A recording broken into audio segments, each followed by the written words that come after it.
Now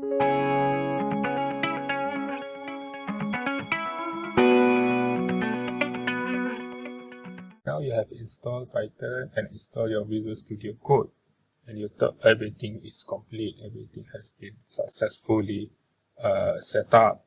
But then how to check if you have set all the variable, all the environment, all the installation is correct? Go to command line and type. So you get your latest version with the Python installation version.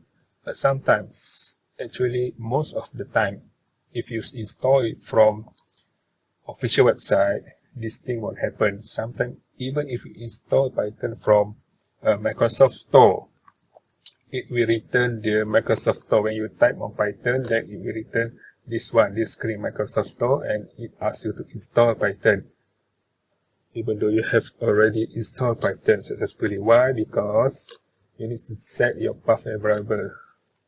Yes, the installer had already set up your path environment variable, but you need to check if this thing happen. You need to check.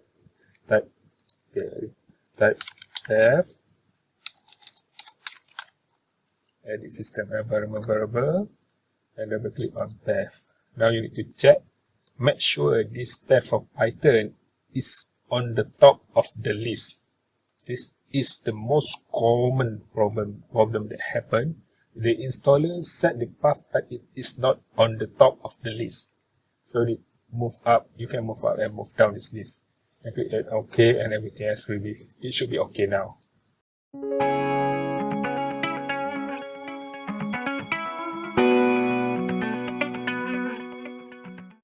Now then, how to run your first Python script. You can set up your folder. You can select which folder you want to use.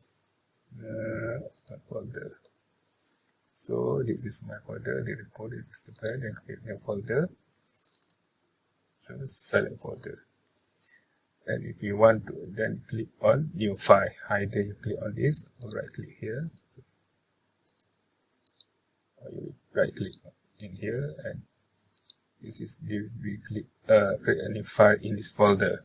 But we don't want it to be on the outermost of the folder. So click on new file and start. So py is extension for Python.